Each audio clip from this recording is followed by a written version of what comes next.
Faculties మా మచిలీపట్నం చాలా బాగా వర్క్ చేస్తున్నారండి. మున్సిపల్ సిబ్బంది అందరి సహకారం ఉంటేనే మేము ఈ రోజు వస్తున్నాం సార్.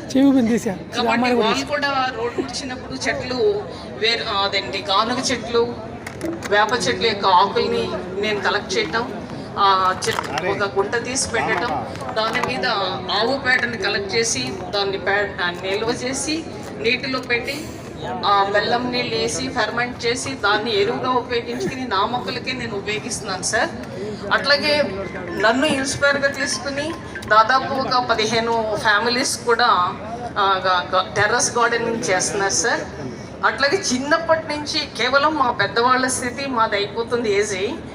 బేసికలీ చిన్న నర్సరీ స్టూడెంట్ దగ్గర నుంచి ఒక ప్లాంట్ ఇచ్చి వాళ్ళకి పెంచే విధానాన్ని కనుక మనం అలవర్చినట్లయితే మనం మంచి ఫారెస్ట్ని డిఫారెస్టేషన్ కాకుండా ఫారెస్టేషన్ని మనం ఎంకరేజ్ చేసినట్లు అవుతాం. మనకి పొల్యూషన్ ఇండస్ట్రియల్ డెవలప్మెంట్ ఒకవైపు జరుగుతుంది సార్. స్టాల్స్ చూసాం. ఈరోజు సెల్ ఫోన్స్ అన్నీ వచ్చేసాయి, ఎలక్ట్రానిక్ డివైస్ అన్నీ వచ్చాయి. అవి ఎక్కడ వేయాలో తెలియదు. ఒకవేళ ఎక్కడన్నా మీ పొలంలో వేసినా, బావిలో వేసినా, భూమిలో వేసినా ఇది ఇంకిపోదు. దాన్ని మళ్ళీ ఏ విధంగా రీసైక్లింగ్ చేయాలో ఆలోచిస్తున్నాం. పేపర్లు కానీ, ప్లాస్టిక్ కానీ, బాటిల్స్ కానీ అన్నీ కూడా రీసైక్లింగ్ చేసే పరిస్థితి వస్తుంది. కడాన కన్స్ట్రక్షన్ మెటీరియల్ కూడా మన ఇల్లు కట్టినా కొట్టేస్తే అందులో నుంచి మళ్ళా శాండ్ తీసుకోవచ్చు, అందులో నుంచి మళ్ళా కంకర తీసుకోవచ్చు. ఇలాంటి చాలా వచ్చాయి. అందుకే ఈరోజు మీరు చూస్తే మీ ఊర్లోనే కందుకూరులో 25 మెట్రిక్ టన్నులు కెపాసిటీతో పొడి చెత్త, తడి చెత్త 2 కలిపేసి వేస్తున్నాం. చెప్పినా కూడా చాలామంది చేయలేకపోతున్నారు. ఎందుకంటే వాళ్ళకు ఉండే బిజీగా ఉంటారు. 2 డస్ట్బిన్లు పెట్టాలి, ఏది ఎక్కడ వేయాలో తెలియదు. ఇలాంటి కొన్ని సమస్యలు వస్తున్నాయి. అందుకే ఈరోజు ఇక్కడ పెట్టాం. 25 మెట్రిక్ టన్నులు మీరు కానీ తెల్లవారు తీసుకొస్తారు, ట్రక్లో తీసుకొచ్చి అక్కడికక్కడే సెగ్రిగేట్ చేసి కాంపోస్ట్ పోయేది కాంపోస్ట్ పోతుంది, రీసైక్లింగ్ పోయేది రీసైక్లింగ్ పోతుంది. దానికి కూడా ప్రారంభం స్టార్ట్ చేశాం. అది కందుకూరులో ఈరోజు స్టార్ట్ చేయడం ఒక చరిత్ర అని చెప్పి కూడా నేను మీకు తెలియజేస్తున్నా. దీనివల్ల చెత్త ఎక్కడా పేరకపోయే పరిస్థితి ఉండదు. ఏ రోజుకి ఆ రోజు చెత్త అంతా కూడా రీసైక్లింగ్ అన్న వెళ్తుంది, లేకపోతే కాంపోస్ట్ అయి ఎరువులు వెళ్ళి పొలానికి అన్న వెళ్తాయి. అలాంటి కార్యక్రమానికి శ్రీకారం చుట్టాం. నేను ముంతాజ్ బేగంని మనస్ఫూర్తిగా అభినందిస్తూ గట్టిగా చప్పట్లు కొట్టి అభినందించాను. అందరూ చెప్తున్నారు కూడా, కానీ ఎవరూ పాటించడం లేదు. కందుకూరులో ఎక్కడ చెత్త అక్కడ పేరుకోపోయింది. ఈరోజు సీఎం గారు వస్తున్నారని అందరూ చెత్త తీయడం జరిగింది, కానీ రోజు కూడా అలా క్లీన్ చేయాలని చెప్తున్నాను. అందరూ మన ఊరు మనమే క్లీన్ చేసుకోవాలి. ఎందుకంటే భూమి మీద నివసిస్తున్నాం కాబట్టి. భూమి అనేది త్వరలో అంతరించిపోతుంది ఇలా ఉంటే. ఎందుకంటే సైన్స్ వాళ్ళు రీసెర్చ్ చేసి మాకు ఐటీసీ వాళ్ళు వచ్చి చెప్పడం జరిగింది. భూమి అంతా కూడా ప్లాస్టిక్తో కలుషితం అయిపోతుంది. అది ఆపాలని అనుకుంటున్నాను. నేను వచ్చే సంవత్సరం కూడా ఇలానే నా పాత పుస్తకాలు, పేపర్స్ రీసైక్లింగ్ ఇస్తాను. మీరు కూడా ఇక్కడ ఉన్న వాళ్ళందరూ పుస్తకాలు మరియు ప్లాస్టిక్ రీసైక్లింగ్ చేయడం వల్ల భూమి అంతా కూడా ప్లాస్టిక్తో కలుషితం అవ్వకుండా జరుగుతుంది. అలాగే మనల్ని మనమే కాపాడుకోవాలి. ధన్యవాదాలు. ఓకే అమ్మా గౌడ్, నీకేంటి మా స్ఫూర్తి ఎట్లా వచ్చిందా? మరి ఇది నీకు ఎట్లా ఆలోచన ఎట్లా వచ్చింది? ఎందుకంటే ఇప్పుడు ఎవరు చెప్పారు, ఎట్లా ఆలోచన వచ్చింది? వాళ్ళకు కూడా ఒక మెసేజ్ ఇస్తే అందరూ కూడా రాష్ట్రంలో అందరూ ఆలోచిస్తారు. నారాయణ ఒలింపియాడ్ స్కూల్లో చదువుతున్నాను సార్ నేను ఇక్కడ కందుకూరులో. అక్కడ నవంబర్ నెలలో ఐటీసీ వాళ్ళు వచ్చి వాగు ప్రాజెక్ట్ని నిర్మిస్తే వాళ్ళు మేము వాడిన పాత పుస్తకాలు, పేపర్స్ తేవడం వల్ల కాస్తైనా చెట్లు కొట్టేయడం తగ్గుతుందని చెప్పారు. 1000 కేజీలు పేపర్ తయారు చేయడం కోసం 10 సంవత్సరాలు ఉన్నాయి, 22 చెట్లుని నరకాల్సి వస్తుందని అన్నారు. అందుకని నాకు ఇలా చేయాలనిపించింది. కొన్ని చెట్లనే నా వల్ల సేవ్ అవుతాయి కదా.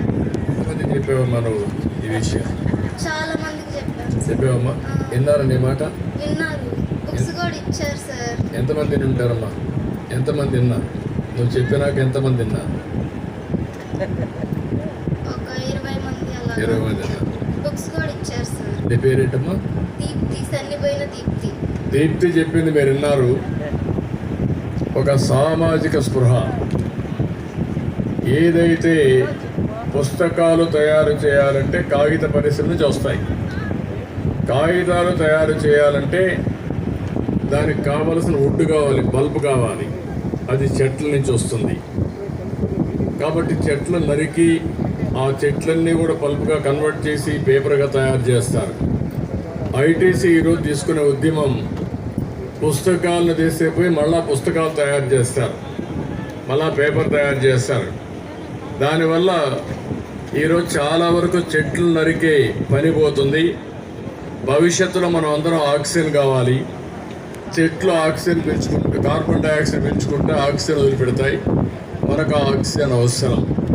అలాంటి వినూత్నమైన కార్యక్రమాలు వాళ్ళు చెప్పినప్పుడు దీప్తి స్పందించి ఆవిడ చేయడమే కాకుండా అందరి దగ్గర చేపించింది. ఈరోజు ఆవిడకు ఒక తృప్తి ఉంది. నా వల్ల ఒక మనిషిగా పుట్టాను, భూమిని కాపాడుతున్నాను, ఈ జన్మ భూమి మనకు అన్నీ ఇస్తూ ఉంది, అలాంటి భూమిని కాపాడాలి అనే బాధ్యత ప్రవర్తిస్తూ ఉంది. మీరంతా చెట్లు నరకడంలో చాలా బిజీగా ఉన్నారు, కానీ ఆ పాప చెట్లు నరకకుండా ఏం చేయాలో ఆలోచించే పరిస్థితిలో ఉంది. గట్టిగా చప్పట్టుకుంటే ఇప్పటికైనా మనం రియలైజ్ కావాలి. థ్యాంక్ యూ అమ్మా, వెరీ నైస్, ఎక్సలెంట్. సర్పంచ్ అనే వ్యక్తి ప్రథమ పౌరుడుగా ఉంటారు, మీకు దగ్గరగా ఉంటారు. మీరందరూ ఓట్లేసి గెలిపించుకున్న వ్యక్తి. ఆయనకు వనరులు కూడా మీరు ఒకసారి చూస్తే రాష్ట్ర ప్రభుత్వం ఇచ్చే వనరులు ఉంటాయి, కేంద్ర ప్రభుత్వం తరఫున ఫైనాన్స్ కమిషన్ ఇచ్చే డబ్బులు ఉంటాయి, నరేగా డబ్బులు వస్తాయి. ఇవన్నీ కూడా మైనింగ్ నుంచి కొంత డబ్బులు వస్తాయి. ఇవన్నీ కూడా పెట్టుకొని ఆ గ్రామాన్ని పరిశుభ్రమైన గ్రామంగా చేసే బాధ్యత సర్పంచులు తీసుకోవాల్సిన అవసరం ఉంది. ఈరోజు సిమెంట్ రోడ్లు వేసాం, ఎప్పుడో మరుగుదొడ్లు కట్టాం. అదే మరి కాంపోస్ట్ తయారు చేయడానికి వేస్ట్ కాంపోస్ట్ కింద షెడ్లు కూడా కట్టాం. నేను ఒకటే సర్పంచులందరికీ విజ్ఞప్తి చేస్తున్నా, మీ ఊరు ఒక ఆదర్శంగా ఉండాలి. మీ ఊరిని మీరు ప్రజల్ని భాగస్వాములు చేసి, మేము చేసే కార్యక్రమం రాష్ట్రం అంతా చేస్తాం. ఒక ముఖ్యమంత్రిగా ఈరోజు ఇక్కడికి వచ్చి మీ అందరితో మాట్లాడుతూ మీలో చైతన్యం తేవాలి అని నేను ప్రయత్నం చేస్తున్నాను. పరిశుభ్రత అనేది ఉంటే ఖచ్చితంగా ఆరోగ్యంగా ఉంటాము, అట్టే సంపాదన కూడా ఉంటుంది.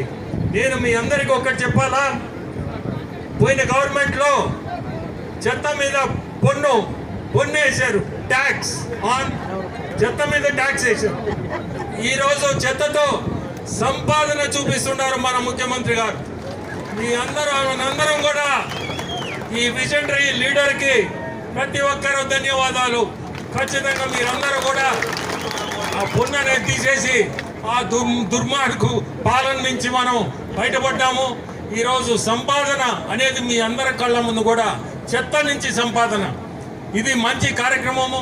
ప్రతి ఒక్కరు కూడా మీరందరూ ఒకటే కోరుకునేది, మీ ఇంటి చుట్టూ ప్రతి ఒక్కరు మనసు పెట్టి మనము పరిశుభ్రత అనేది మనసులో పెట్టుకొని మీరందరినీ కూడా కోరుకునే చేయాలి.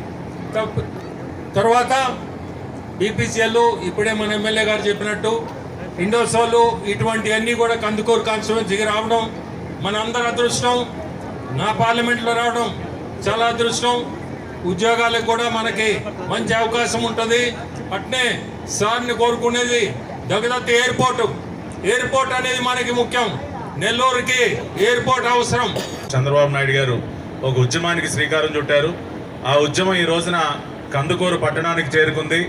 ఇప్పుడే మరి గౌరవ శాసనసభ్యులు గారు చెప్పారు, ఇక్కడ ఉన్నటువంటి డంపింగ్ యార్డ్ ఏదైతే ఉందో 26,000 టన్నుల చెత్త ఏదైతే పేరుకుపోయిందో దానిని తక్షణమే తొలగించమని గౌరవ ముఖ్యమంత్రి గారు ఆదేశించడం, 100 రోజుల్లోనే దాన్ని తొలగించి దానిని మళ్ళీ ఒక పార్క్ గానో గ్రీన్ స్పేస్ గానో మార్చి ఇక డంపింగ్ యార్డ్ అనేది లేకుండా ఇవాళ మరి ఒక ప్రాసెసింగ్ ప్లాంట్కి కూడా గౌరవ ముఖ్యమంత్రి గారు ఇనాగ్రేషన్ చేయడం జరిగింది. ఇక కందుకూరు పట్టణంలో డంపింగ్ యార్డ్ అనేది ఉండదు. డంపింగ్ అనేది లేకుండా ఏ రోజు చెత్తను ఆ రోజు ప్రాసెస్ చేసే విధంగా ఒక నూతన ఒరవడికి గౌరవ రాష్ట్ర ముఖ్యమంత్రి వర్యులు నారా చంద్రబాబు నాయుడు గారు శ్రీకారం చుట్టారు. మీరందరూ కూడా పెద్ద ఎత్తున మిమ్మల్ని పట్టి పీడిస్తున్నటువంటి ఈ సమస్య నుంచి మీకు విముక్తి కలిగించినందుకు గౌరవ రాష్ట్ర ముఖ్యమంత్రి గారికి మీ కరతాళ ధ్వనులతో ధన్యవాదాలు చెప్పవలసిందిగా కోరుకుంటూ సెలవు తీసుకుంటున్నాను. నమస్కారం. జై హింద్.